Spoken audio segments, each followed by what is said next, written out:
Some days, it feels like you're doing everything right, and still losing. You try to stay focused. You try to stay disciplined. But deep down, something always pulls you back. Like no matter how hard you push, it's never enough. And you start thinking maybe the problem is you. Maybe you're not built for this. But let me tell you something. You're not failing. You've been following rules that were never designed to help you win.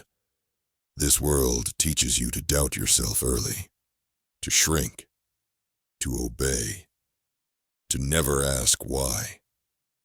It rewards the loudest, not the smartest.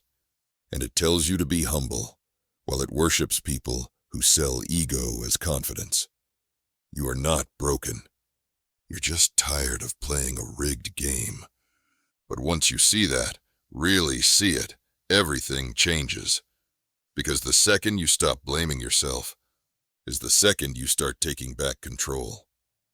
Most people are trapped, not by chains, not by circumstance, but by rules they never agreed to, rules that were programmed into them before they ever had a chance to question them. Things like, be nice, even when you're disrespected. Don't speak unless you're sure it's smart. Wait your turn, play it safe, don't cause problems. Sound familiar? That's not wisdom. That's compliance conditioning, and it starts early. At home, at school, online. You get rewarded for playing it small, for being agreeable, for avoiding friction.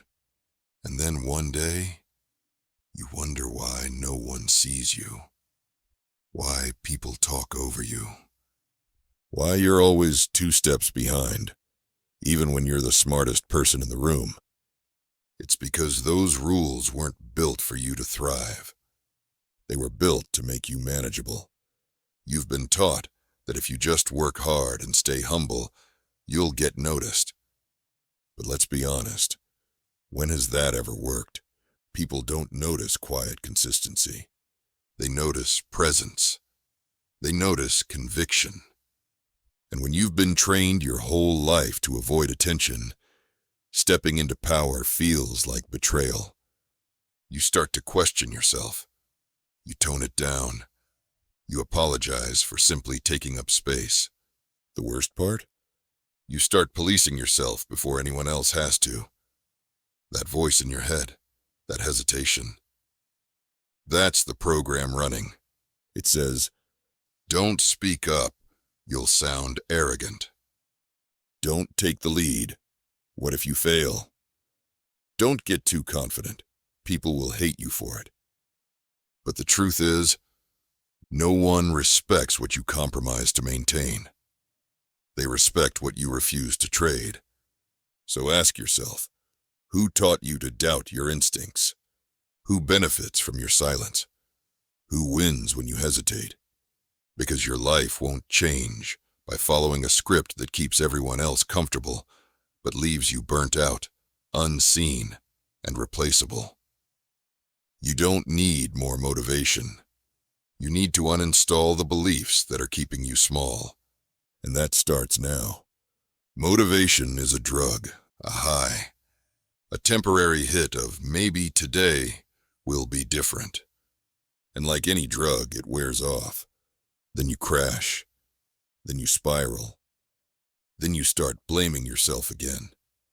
You think, if I just had more discipline, if I just wanted it more.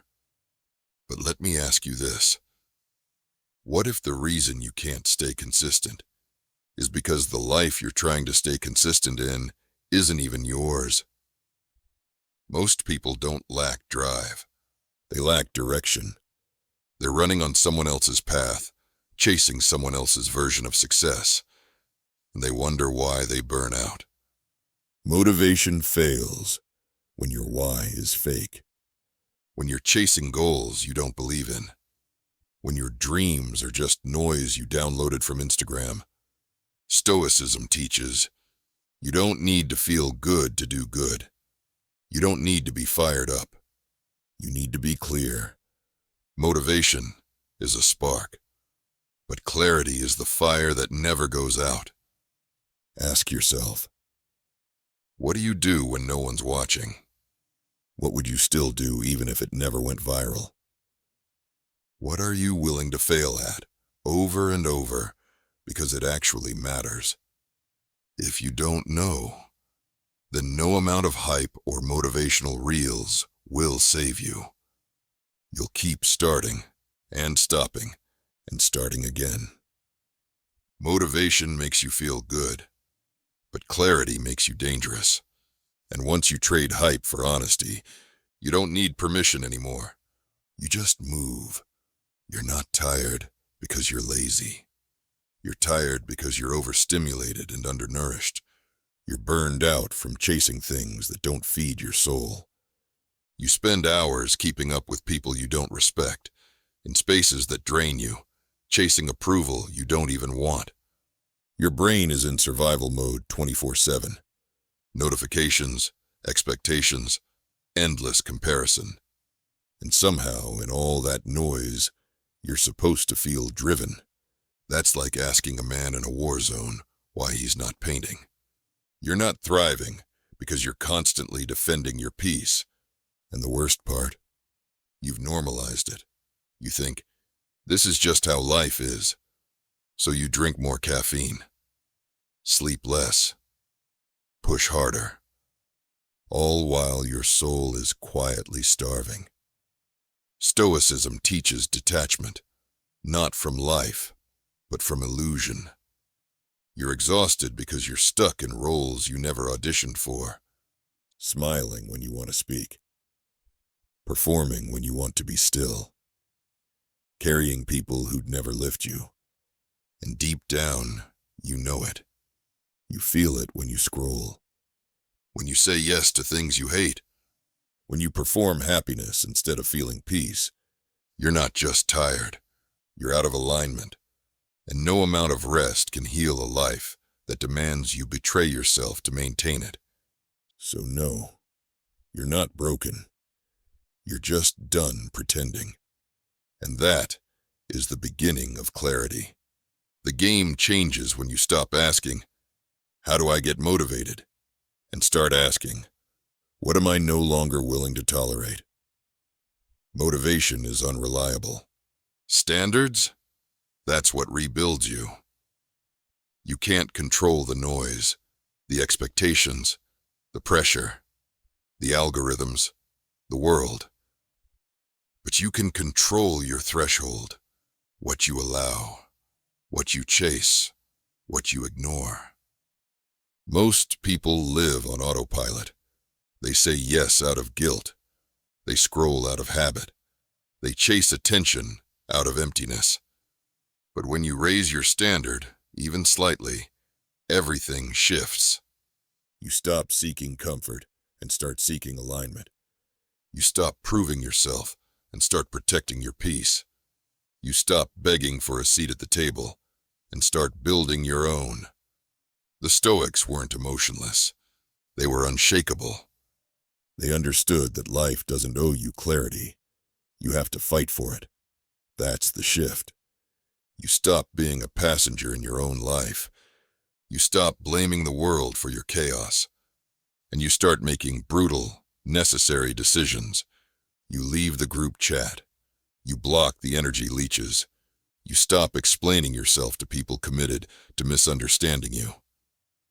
That's not ego. That's self-respect. And once you taste that, even once, you'll never chase empty validation again. Let's be honest. Most people won't do this. Not because they can't, but because they won't. It's easier to complain than to confront. Easier to scroll than to sit with discomfort. Easier to wait for motivation than to admit you've been lying to yourself. They'd rather stay liked than become respected. They'll trade freedom for fitting in, and they'll call it being realistic. But you're here because some part of you is done playing that game, done apologizing, done being the nice guy who gets walked on. done being the motivated girl who burns out trying to please everyone. You want to feel calm, focused, dangerous in the right way. You want peace that doesn't come from scrolling. You want clarity that can't be shaken by someone's opinion. You're not here to be understood. You're here to be undeniable. That takes sacrifice. You'll lose people. You'll outgrow environments. You'll scare people who've benefited from your self-doubt. But that's the price of owning your mind. And once you pay it, you never go back. Because the world doesn't respect loud desperation. It respects quiet certainty. And the second you stop needing permission, you become what most people only pretend to be: free.